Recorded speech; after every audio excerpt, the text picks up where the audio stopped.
BIOS plus logs YouTube channel में मैं Rajesh Bhardwaj class 12th biology के स्टूडेंट के लिए लाया हूँ लेसन 4, जिसका नाम है जनन स्वास्थ्य। इस लेसन से संबंधित बहुविकल्पीय प्रश्न और लेसन के सारे फुल फॉर्म्स को लेकर के आज मैं आपके बीच उपस्थित हूँ। तो आइए शुरू करते हैं। लेसन 4 जनन स्वास्थ्य। पहला प्रश्न है, भारत में परिवार नियोजन या परिवार का कल्याण कार्यक्रमों का आरंभ किस वर्ष हुआ? आपके पास में 4 विकल्प हैं, 1951 में, 1947 में, 1990 में या 1847 में। तो एक इम्पोर्टेंट सवाल भी है आपके लिए, बताइए किस वर्ष होना चाहिए। आपकी चॉइस सही हो सकती है 1951 में, पहला चॉइस इसका जो है सही है। दूसरा भी महत्वपूर्ण प्रश्न है, पूछा गया बोर्ड परीक्षा में, केंद्रीय औषधि अनुसंधान संस्थान कहाँ स्थित है? 4 विकल्प आपके पास में हैं, देहरादून में, दिल्ली में, लखनऊ में, हैदराबाद में। आप सभी लोगों को इस प्रश्न का उत्तर भी पता होगा, तो ये भी आपसे पूछ लिया जाता है बोर्ड परीक्षा में। तो ये केंद्रीय औषधि अनुसंधान संस्थान ये लखनऊ में स्थित है, तो लखनऊ इसका सही उत्तर है। प्रश्न संख्या 3 है, CDRI द्वारा खोजी गई गर्भ निरोधक गोली का क्या नाम है? ये CDRI यही है, central drug research institute Lucknow में जो है, इन्होंने एक जो है गर्भ निरोधक गोली खोजी है जो हमारे पाठ्यक्रम में दी गई है। तो आपको इसका नाम बताना है। विकल्प है पहेली, सहेली, दोनों या कोई नहीं। तो आपका उत्तर होना चाहिए चॉइस जो 2 है, सहेली नामक जो गर्भ निरोधक गोली है CDRI द्वारा बनाई गई है। प्रश्न संख्या 4 है, IUD का उदाहरण है? 4 विकल्प हैं, copper, copper T, copper N या N/10। इसका सही उत्तर लगाइए, गैस क्या होना चाहिए? IUD copper T, intrauterine device इसको कहते हैं। कॉपर टी लिखने के लिए आपके पास में आता भी है 1 नंबर के प्रश्न में, आपका उत्तर सही होगा। प्रश्न संख्या 5 है, गर्भ निरोधक गोलियों में उपस्थित हार्मोन होता है? विकल्प हैं प्रोजेस्टेरॉन तथा एस्ट्रोजेंस, प्रोजेस्टेरॉन तथा GH, एस्ट्रोजन तथा GH या उपरोक्त चारों।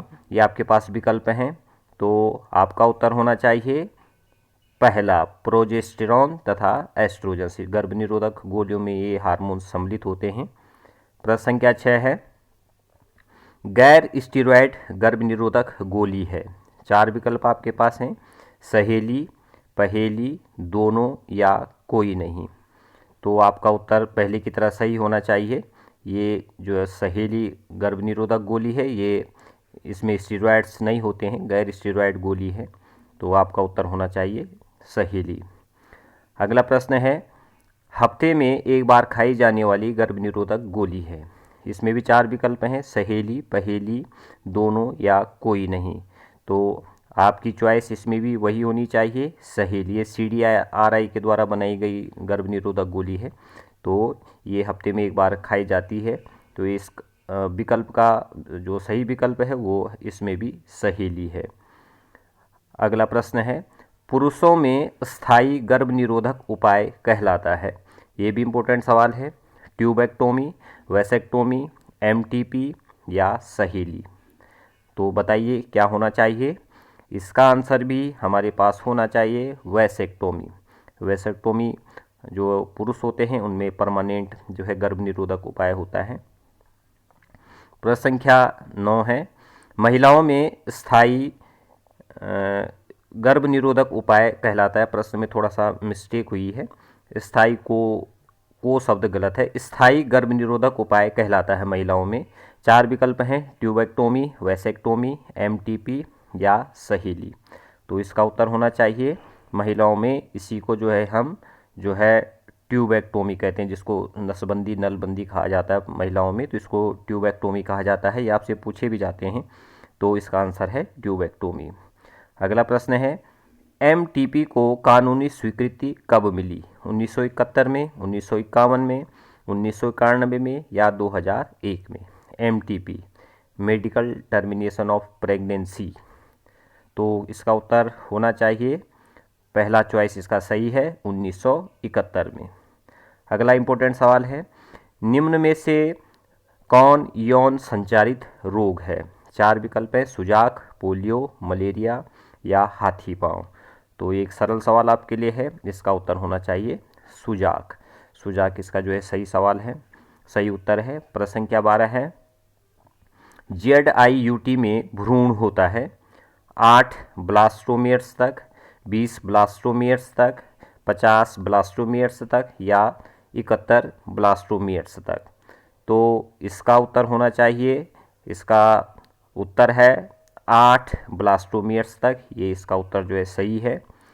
अगला है, IUT में भ्रूण होता है 8 ब्लास्टोमियर्स से अधिक, 20 ब्लास्टोमियर्स, 50 ब्लास्टोमियर्स या 71 ब्लास्टोमियर्स।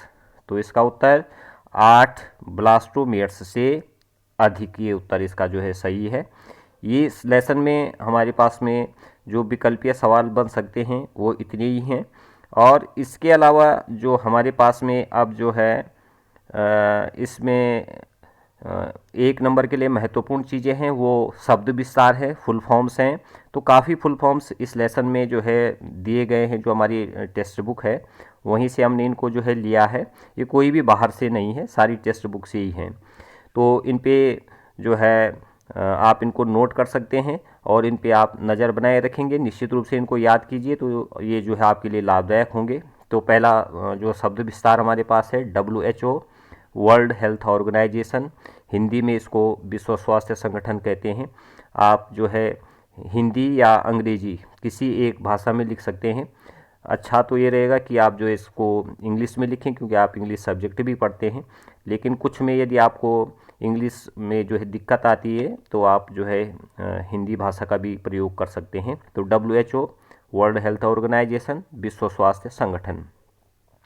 अगला है RCH, reproductive and child health care programme, जनन एवं बाल स्वास्थ्य सेवा कार्यक्रम। अगला है CDRI, central drug research institute, केंद्रीय औषध अनुसंधान संस्थान, पूछा भी जाता है। अगला जो STD है, ये काफ़ी बार पूछा गया है। STD, सेक्सुअली ट्रांसमिटेड डिजीजेज, यौन संचारित रोग। इसका फुल फॉर्म, इसकी परिभाषा और इसके उदाहरण आपसे जो है पूछे जाते हैं। तो STD जो टॉपिक है उसको आप ज़रूर जो है पढ़ेंगे। अगला भी इम्पोर्टेंट है MTP, medical termination of pregnancy, चिकित्सीय सगर्भता समापन इसको कहा जाता है। अगला है ART, असिस्टेड रिप्रोडक्टिव टेक्नोलॉजी, सहायक जनन प्रौद्योगिकी इसको कहा जाता है। अगला भी इम्पोर्टेंट है, परीक्षा में पूछा जाता है IVF, इस पर शॉर्ट नोट्स भी आ सकता है, फुल फॉर्म भी आ सकती है। इन विट्रो फर्टिलाइजेशन, पात्रे निषेचन इसको कहते हैं, ये टेस्ट ट्यूब बेबी वगैरह के लिए इसको इस्तेमाल किया जाता है। अगला है ET, एम्ब्रियो ट्रांसफ़र, भ्रूण स्थानांतरण। अगला है IUT, ये भी पूछा जाता है, इंट्रा यूटेराइन ट्रांसफ़र, अंतः गर्भाशयी स्थानांतरण जो है इसको होना चाहिए, अंतर लिख दिया गया, अंतः गर्भाशयी स्थानांतरण, IUT इसको हम कहते हैं। GIFT, गैमीट इंट्राफैलोपियन ट्रांसफ़र, युग्मक, गैमीट है तो युग्मक, अंतः डिंब वाहिनी स्थानांतरण, ये इसका फुल फॉर्म हुआ। ZIFT है, जाइगोट इंट्राफैलोपियन ट्रांसफ़र, युग्मनज, अंतः डिंब वाहिनी स्थानांतरण। अगला भी इम्पोर्टेंट है RTI, रिप्रोडक्टिव ट्रैक्ट इन्फेक्शन, जनन मार्ग संक्रमण इसको कहा जाता है। अगला एड्स, कई बार बोर्ड परीक्षा में पूछा गया है। एक्वायर्ड इम्यूनो डेफिशिएंसी सिंड्रोम, उपार्जित प्रतिरक्षा न्यूनता सिंड्रोम इसको कहा जाता है। अगला है HIV, human immuno deficiency virus, मानव प्रतिरक्षा न्यूनता विषाणु। एड्स और HIV काफ़ी जो है पूछे गए बोर्ड परीक्षा में। IUD, इंट्रा यूटेराइन डिवाइसेस, ये भी पूछा जाता है, अंतः गर्भाशयी युक्तियाँ। और OC भी पूछा जाता है, ओरल कॉन्ट्रासेप्टिव, मुखी या गर्भ निरोधक। IUI, इंट्रा यूटेराइन इंसेमिनेशन, अंतः गर्भाशयी वीर्यसेचन। और ICSI, इंट्रासेलुलर स्पर्म इंजेक्शन, अंतः कोशिकीय शुक्राणु निक्षेपण। तो ये इस लेसन से संबंधित जानकारी आपके समक्ष रखी। आशा करते हैं कि बोर्ड परीक्षा में ये निश्चित ही आपके लिए महत्वपूर्ण साबित होगी। आप सभी का धन्यवाद।